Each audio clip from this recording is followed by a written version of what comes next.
Sony, these VR2 games need to be amazing. I wumbo, you wumbo, he, she, me, wumbo. Alright. With the VR2 headset, Sony PlayStation... Okay, I'm totally filming this, but I don't give a fuck.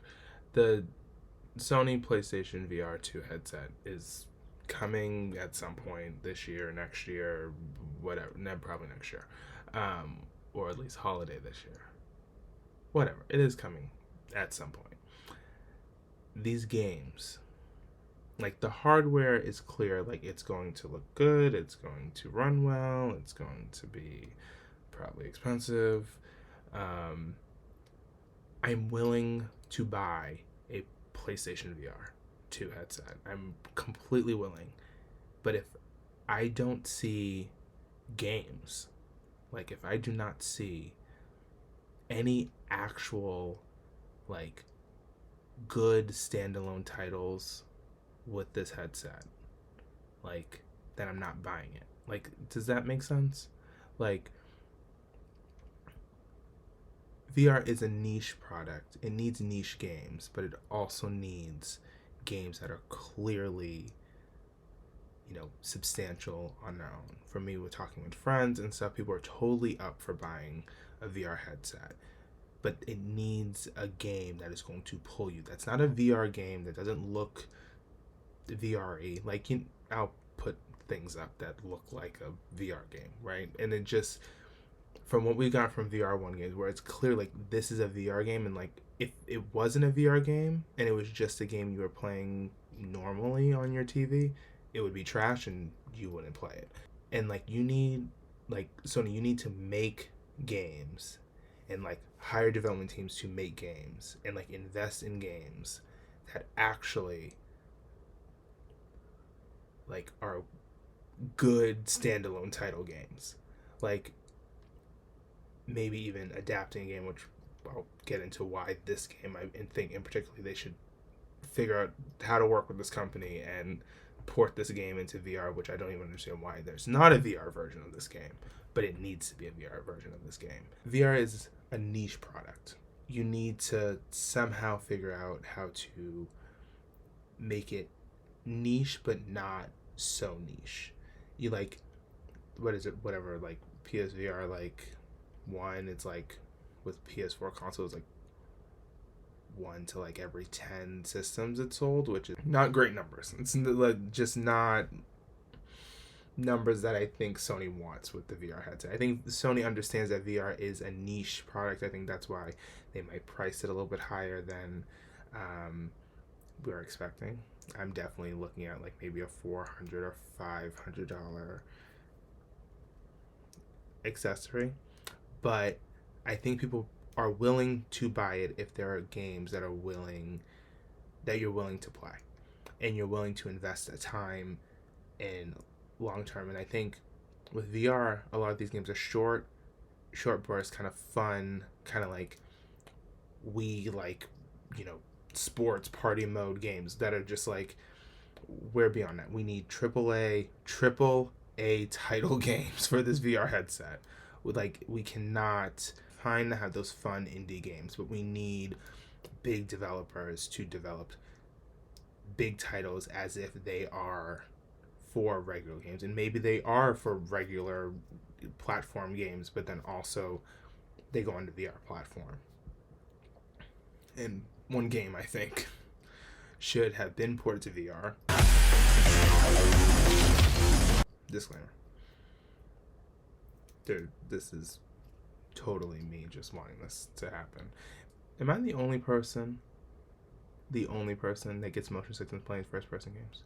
Like, I get motion sickness. Like, it's, like, hard for me to play, like, a lot of first-person shooters and stuff because literally, like, I want to throw up about playing it for, like, 5 minutes. VR headsets don't do that to me, but, like, because, like, the tracking is, like, with my head, if that makes sense. But, like, playing, like, on a stationary screen, I feel like it moves way too quickly for my brain to, like, process what's happening, and makes it feel like it's VR, but it's not. Like, my eyes get all bugged. This is kind of the reason why I can't play CyberPunk, because it's in first person, and it's really fucking annoying because I want to dive into this world, but if it's in VR, and I feel like this game would be, it's kind of perfectly made for VR. It's like this niche game with this kind of, I don't know how many times I said niche in this fucking video, but I think the audience for Cyberpunk, like the core audience for like the people who love Cyberpunk, might also splurge for a VR headset. Cyberpunk, I think, definitely pulls from like that 90s futuristic, 90s, 80s futuristic kind of aesthetic. So, like, marrying those things together, I suggest would be a pretty good thing. With the VR headset, like, I just think that, like, because there's already like VR stuff, like VR, like headset thingies and like Cyberpunk or whatever, like, to actually, like, instead of like simulating that through like a 2D screen, like actually like putting your body into that world. And like Cyberpunk had a messy launch, like had a messy launch, messy rollout, messy, just, it was a mess, right? But I think a way to redeem this game is to making a solid port into VR with like, could redeem a lot of what CD Projekt Red, I know they've plunged a ton of money into this game, but I think it's worth it for them. And if they can make this a VR2 exclusive and Sony can somehow secure that deal and get that going there, like, that could be really impressive. Like, that would be impressive, and it would be a big open world, which everyone loves an open world title, right? And just flood with that and just run with that. And I think that will make VR2 headsets, like, well, they will already fly off the shelves, but really fly off the shelves. And I think that will, if like that can show the capabilities of the PSVR headset and all its capabilities, but also give us a game that we're willing to put our headset on for hours on end and explore a world that we've already explored, or some of us haven't, you know, would give us some, time to really like soak in and like really enjoy the VR experience, to port to VR, especially maybe port to VR to whatever, PSVR 2. Like, Sony, I understand that like the hardware is great. Sony, you make great hardware. You make great gaming software for the most part.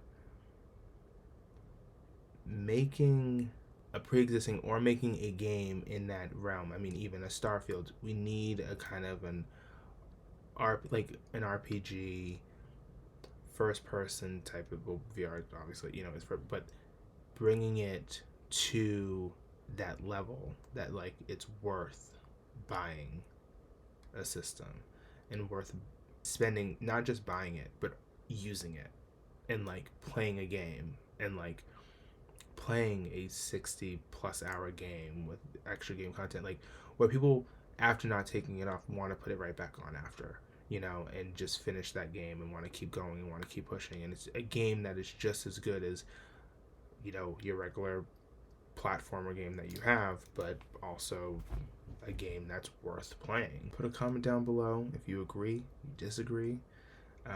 Maybe other games that you think that may be ported, or the games that you would like that are like that aesthetic or whatever, into the comments or whatever below. But I think it's a good idea. Also, let me know if you get like motion sickness from games, like the first person games like I do, and that's why they're hard to play. But anyway, yeah, goodbye, go, like, comment, do something, I don't know what the fuck, goodbye, go, stop watching this. I mean, why are you watching this? Why?